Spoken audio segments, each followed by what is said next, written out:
हाय दोस्तों, मैं श्रीकांत सर फिर एक बार नए वीडियो में आपके साथ हाजिर हुआ हूं। आशा करता हूं कि आप लोग अच्छे होंगे और अच्छे से तैयारी कर रहे होंगे। तो चलिए वीडियो का स्टार्ट करते हैं। आप स्क्रीन पे देख रहे होंगे कि क्वेश्चन कितना अच्छा लाजवाब क्वेश्चन है। तो आप लोग वर्दी की अगर चाहत हो तो हमारे साथ जुड़ें और हमारे वीडियो को शेयर करें। जिन्हें भी वर्दी की चाहत हो तो मेरे साथ अपने चैनल को सब्सक्राइब करके बेल आइकन को क्लिक कर लें। तो देखते हैं क्वेश्चन को। टाइम गंवाना नहीं है, टाइम को ज़्यादा से ज़्यादा यूज़ करना है, क्योंकि अब 29 तारीख को एग्ज़ाम जो है डेट फिक्स हो चुकी है। तो पहला क्वेश्चन है, देखते हैं, दुनिया का सबसे गहरा महासागर। और इसमें मैं बता दूं कि क्वेश्चन जो है 28 क्वेश्चन है, और 28 क्वेश्चन को जो मैं अगर क्लियर करूंगा तो करीब 50 से 60 क्वेश्चन बनेगा। तो स्किप करके ना देखें, क्योंकि प्रत्येक क्वेश्चन आपके लिए इंपॉर्टेंट है और प्रत्येक वर्ड मेरा जो है आप लोग के लिए इंपॉर्टेंट होने वाली है। ठीक है। और आगे चल के मैं पूरा इस सब सारा क्वेश्चन का एग्ज़ाम से पहले करीब आपको एक मैराथन क्लास दूंगा, जिसमें 2 से 3 घंटा का डालूंगा। उसमें जो भी 1000-1200 जो भी क्वेश्चन होगा सबको एक साथ करूंगा। तो चैनल को सब्सक्राइब करना ना भूलिएगा। ठीक है। तो पहला क्वेश्चन है कि दुनिया का सबसे गहरा महासागर कौन है। तो ए ऑप्शन है हिंद महासागर, बी है अंटार्कटिक महासागर, सी है प्रशांत महासागर और डी है अरब सागर। तो दुनिया का सबसे गहरा, दुनिया यानी विश्व का, ठीक है, अगर लैंग्वेज ना पकड़ पाते हैं तो दुनिया यानी विश्व का सबसे गहरा महासागर तो जो है वो है हिंद महासागर। कौन सा आंसर है? हिंद महासागर। गहरा कहे या बड़ा कहे, दोनों हिंद महासागर ही है, क्योंकि महासागर का ही जो सबसे निचला गर्त है जिसे बोला जाता है मेरियाना गर्त, वही जो हिंद महासागर में ही है। आपसे पूछ सकता है कि सबसे गहरा गर्त कौन है, यानी सबसे गहरा पृथ्वी का जगह कौन है, तो वो है मेरियाना गर्त, जिसको मेरियाना ट्रंच भी बोलता है। वो है आपका ये सॉरी मिस्टेकिंग हो गया, प्रशांत महासागर। ठीक है, प्रशांत महासागर में। कौन सा? प्रशांत महासागर में। इसका राइट आंसर हो जाएगा प्रशांत महासागर में ही है। ठीक है। तो मेरियाना गर्त कहाँ है? प्रशांत महासागर में। और दुनिया का सबसे गहरा या सबसे बड़ा महासागर प्रशांत, जिसे ओशियन पैसिफिक भी बोला जाता है। दूसरा नंबर है कि राज्यसभा का सदस्य का कार्यकाल कितना होता है। राज्यसभा का सदस्य का कार्यकाल कितना होता है। कभी कभी यही क्वेश्चन जो है आपको, आप ऑप्शन देख लीजिएगा, थोड़ा सा मेरे वर्ड पे भी ध्यान दीजिएगा और ऑप्शन भी देखते रहिएगा। यहाँ पर कभी कभी रहेगा राज्यसभा का कार्यकाल कितना होता है, तो आपका ऑप्शन में रहेगा नन ऑफ दीज। तो ध्यान में देना कि राज्यसभा का कार्यकाल नहीं होता है, ओनली फॉर लोकसभा का कार्यकाल होता है। राज्यसभा का कार्यकाल नहीं होता, राज्यसभा का सदस्य का कार्यकाल होता है। ठीक है। तो राज्यसभा का सदस्य काल जल्दी आप ऑप्शन देख चुके होंगे, तो इसका हो जाएगा घ 6 वर्ष। राज्यसभा का सदस्य का कार्यकाल 6 वर्ष और लोकसभा का कार्यकाल होता है 5 वर्ष, क्योंकि लोकसभा का प्रत्येक 5 साल पे चुनाव होता है, लेकिन राज्यसभा का चुनाव आप नहीं जानते होंगे, आप पढ़ रहे होंगे तो पता होगा। तो चलिए आगे चलते हैं, अगला क्वेश्चन देखते हैं। 3 नंबर कह रहा कि अंतर्राष्ट्रीय न्यायालय के अध्यक्ष नियुक्त किए जाने वाले पहले भारतीय कौन हैं। तो ए ऑप्शन है नगेंद्र सिंह, बी है भगत सिंह, सी है डॉक्टर हरदयाल और डी है नन ऑफ दीज। ठीक है। तो अंतर्राष्ट्रीय न्यायालय यानी जिसका मुख्यालय कहाँ है? द हेंग है। कहाँ है? द हेंग। ठीक है, जो नीदरलैंड में है। कहाँ है? नीदरलैंड में, वहीं पे है। ये यूएनओ का ही एक अंग है। यूएनओ यानी संयुक्त राष्ट्र संघ का ही एक मुख्य अंग है, जो मैं पहले भी वीडियो में बता चुका हूं कि संयुक्त राष्ट्र संघ का 6 अंग है। तो उसी तरह से एक अंतर्राष्ट्रीय न्यायालय भी है। तो इसका जो भारतीय न्यायाधीश चुने गए थे वो थे नगेंद्र सिंह। कौन थे? Nagendra Singh is right answer. Clear. इससे पहले वीडियो में भी यूएनओ के बारे में मैं बहुत सारा बता चुका हूं। चौथा नंबर क्वेश्चन है कि कौन सा दिन मानव अधिकार दिवस के रूप में मनाया जाता है। तो जल्दी, ए ऑप्शन है 24 अक्टूबर, बी है 4 जुलाई, सी है 10 दिसंबर और डी है नन ऑफ दीज। ठीक है। तो मानव अधिकार दिवस किस दिन मनाया जाता है, तो बता दूं तो इसका हो जाएगा ग इज़ राइट आंसर 10 दिसंबर। इसी दिन मानव अधिकार दिवस और नोबेल पुरस्कार का जो वितरण होता है वो 10 दिसंबर को ही प्रत्येक साल दिया जाता है। तो याद कर लीजिएगा, दोनों क्वेश्चन बहुत ही अच्छा क्वेश्चन है। अगला है कि भारत का सबसे बड़ी बहुउद्देशीय नदी घाटी परियोजना कौन है। सबसे बड़ी पूछ रहा है, सबसे बड़ी। ठीक है। तो जल्दी बताइएगा। ए ऑप्शन है हीराकुंड, बी है भाखड़ा नांगल, सी है दामोदर और डी है नन ऑफ दीज। बड़ी यानी ऊंची। ठीक है। तो बड़ी यानी आपसे देखिए, इसमें 2 क्वेश्चन, एक बड़ी पूछेगा, एक लंबी पूछेगा।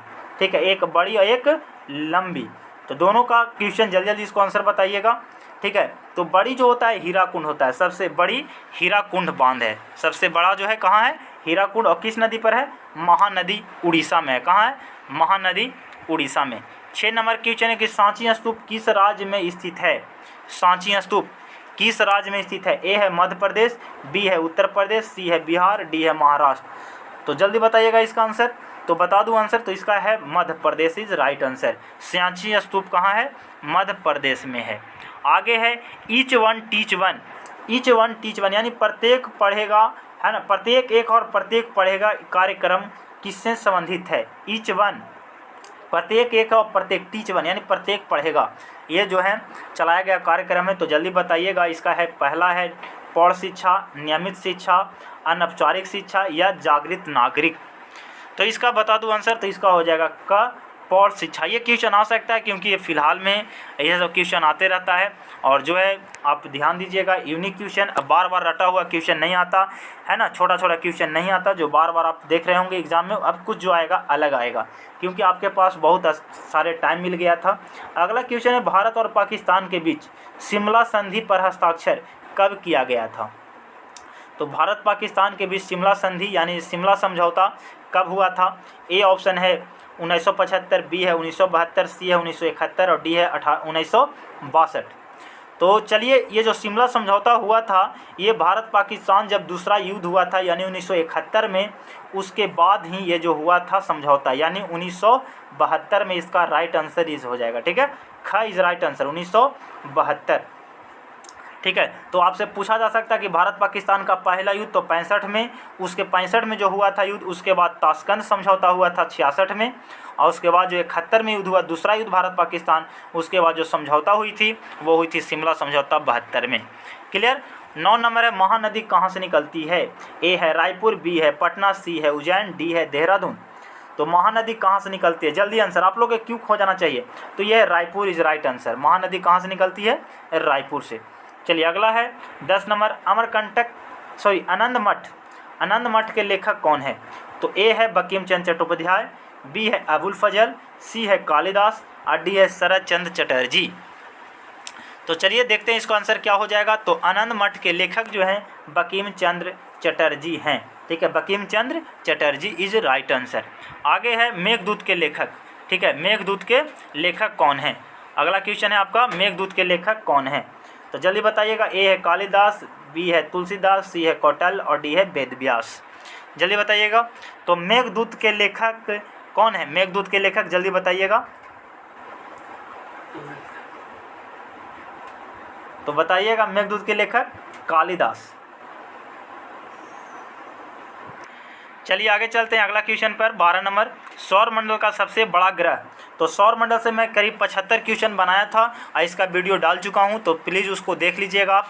मेरे प्लेलिस्ट में जाकर प्लेलिस्ट में आप जाइएगा तो वहां पर आपको मिल जाएगा, क्वेश्चन को आप देखिएगा, ठीक है। सेट प्रैक्टिस भी उसमें बहुत सारा है, मैथ का भी है और जीके जीएस जिसमें है उसी में। तो अगर ये जो है आपका ग्रह से रिलेटेड मैं डाल दूंगा इसमें डिस्क्रिप्शन में, तो आप उसमें भी देख लीजिएगा। सौर मंडल से एक क्वेश्चन आता ही आता है, तो सौर मंडल का जो भी क्वेश्चन था टोटल में डाल चुका हूँ। तो सौर मंडल सबसे बड़ा ग्रह कौन सा है। तो सौर मंडल सबसे बड़ा ग्रह जो है बृहस्पति है। कौन है, बृहस्पति है। सबसे छोटा जो है बुध है, सबसे छोटा ग्रह बुध है और सबसे चमकीला जो है शुक्र है, ठीक है। सबसे चमकीला ग्रह कौन सा है, शुक्र है, जिसको भोर और सांझ के तारा भी कहा जाता है।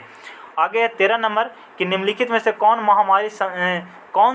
हमारी संसद का हिस्सा नहीं है, यानी हमारे संसद में कौन कौन बैठते हैं। तो ए ऑप्शन है अध्यक्ष, बी है लोकसभा, सी है मुख्य न्यायाधीश और डी है नन ऑफ दिस। तो जो हमारी संसद होता है, हमारे संसद जो है मेन पार्ट होते हैं 3 इसका, लोकसभा, राज्यसभा और राष्ट्रपति, लेकिन वहाँ पर और भी लोग होते हैं। तो इसका आंसर जो नहीं होगा वो होगा मुख्य न्यायाधीश, यानी जो है संसद में नहीं बैठते। लोकसभा होता है, लोकसभा के अध्यक्ष भी होते हैं, राज्यसभा का अध्यक्ष भी होते हैं, तो यानी अध्यक्ष वहाँ पर होगा, लेकिन मुख्य न्यायाधीश जो हैं संसद का जो है सदस्य नहीं होते, हिस्सा नहीं होते।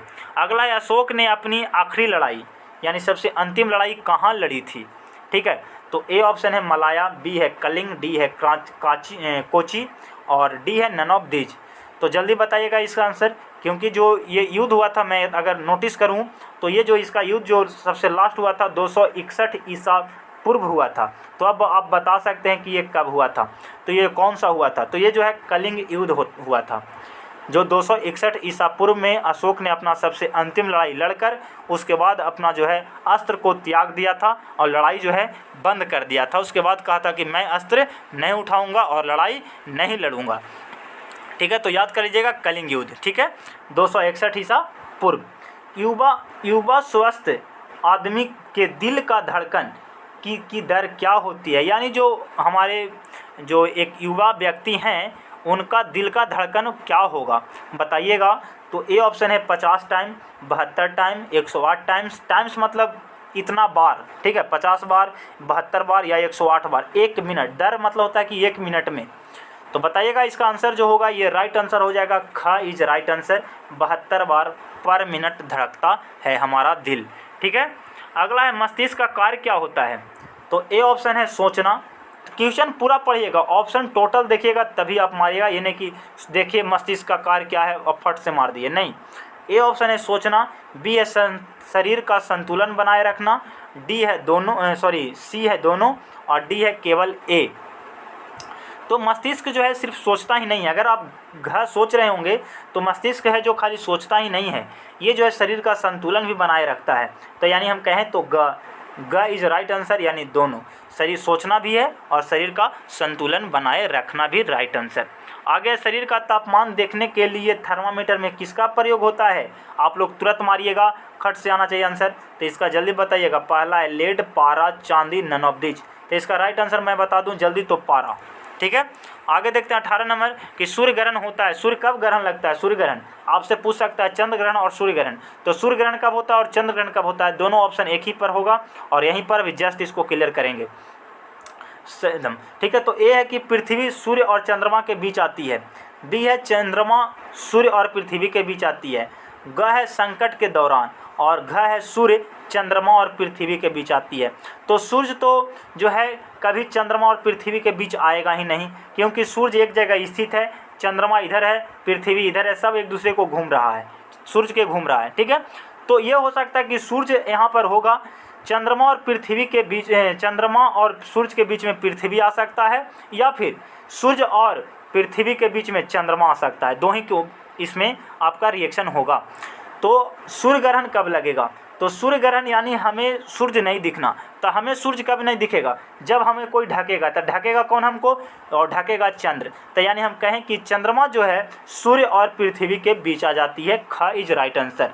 ठीक है, तो जस्ट इसका उल्टा हो जाएगा कि जब पृथ्वी सूर्य और चंद्रमा के बीच आएगा तो चंद्र ग्रहण, और सूर्य जब चंद्रमा जो है सूर्य और पृथ्वी के बीच आएगा तो सूर्य ग्रहण। यहाँ पर आपको ऑप्शन से समझा दिया।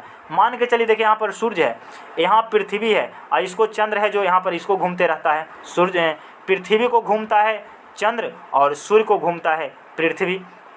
तो इसी में रिएक्शन होता है, जब चंद्रमा बीच में आ जाता है तो आपको सूर्य ग्रहण होता है, और जब पृथ्वी आ जाता है बीच में तो आपको चंद्र ग्रहण हो जाती है। ठीक है, तो चलिए आगे क्वेश्चन देखते हैं अगला। बिजली का अच्छा सुचालक कौन है।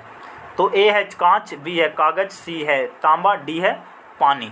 तो मैं बता दूं तो आपको बता के चुका हूं कि बिजली का सबसे अच्छा सुचालक जो होता है वो चांदी होता है, चांदी के बाद तांबा होता है, तांबा के बाद एल्युमिनियम होता है, उसके बाद आगे बढ़ते जाता है कारमा। ठीक है, तो बिजली का अच्छा सुचालक, तो ऑप्शन देख लीजिए, चांदी तो है नहीं, तो चांदी के बाद क्या है, तांबा, यानी सी का ऊपर है, तो गाइज राइट आंसर आपका हो जाएगा। क्लियर, आगे चलते हैं, अगला क्वेश्चन देखते हैं 20 नंबर। बेरी बेरी किस विटामिन की कमी से होती है, जल्दी बताइएगा। ए है, बी है, सी है, डी है। तो जल्दी बताइएगा। बेरी बेरी जो होता है विटामिन बी के कमी से होता है, रतौंधी ए की कमी से होता है, रिकेटस डी की कमी से होता है, और स्कर्वी जो होता है विटामिन सी के कमी से होता है। तीनों चारों ऑप्शंस पे आपको क्लियर कर चुका मैं। चारों आप वीडियो को आराम से रोक के समझ लीजिएगा। ठीक है, अगर जल्दी हो जाता है तो उस वीडियो को रिवर्स कर लीजिएगा, थोड़ा लेट होता है तो उसको थोड़ा सा देख लीजिएगा। अगला है कि एक परमाणु में नाभिक में होता है, क्या होता है। तो परमाणु के नाभिक में होता है, ऑप्शन जल्दी देख लीजिएगा, electron neutron, electron proton, proton neutron और केवल न्यूट्रॉन। तो जल्दी बता दूं तो परमाणु के नाभिक में P+N आप लोग बोलते होंगे, तब P मतलब प्रोटॉन और N मतलब न्यूट्रॉन, यानी प्रोटॉन और न्यूट्रॉन इज राइट आंसर। आगे हेमोग्लोबिन में पाया जाता है, तो हेमोग्लोबिन में जल्दी, ए है नस, बी है मूत्र, सी है रक्त, एड्स। तो हेमोग्लोबिन में किस में पाया जाता है हीमोग्लोबिन? तो हीमोग्लोबिन जो है रक्त में पाया जाता है। इसी के कारण जो है रक्त क्या होता है? लाल होता है। क्या होता है? लाल होता है। और हीमोग्लोबिन का मुख्य घटक धातु कौन सा होता है? तो ये लोहा। मैं बता चुका हूँ इससे पहले वीडियो में, तो जो नहीं देखे होंगे उससे पहले मैं 4 से 5 वीडियो रेगुलर डाला हूँ, तो उसे देख लीजिएगा। पारे में मिले धातु को मिश्रण को कहते हैं। पारे में मिले धातुओं के मिश्रण को कहते हैं पर धातु मिश्रण, मिश्र धातु, पारा नमक या विलयन। तो इसका राइट आंसर ए हो जाएगा, पर धातु मिश्रण। ठीक है, पर धातु मिश्रण। 24 नंबर है कि नियम कोलाइड का सूत्र है। ठीक है, तो यहाँ पर आपको गलत थोड़ा सा है, सोडियम क्लोराइड होना चाहिए। क्या होना चाहिए था? Sodium chloride. यहाँ पर थोड़ा सा मिस्टेक है, सोडियम क्लोराइड का सूत्र है तो ठीक है, तो NaCl होता है। क्या होता है? NaCl।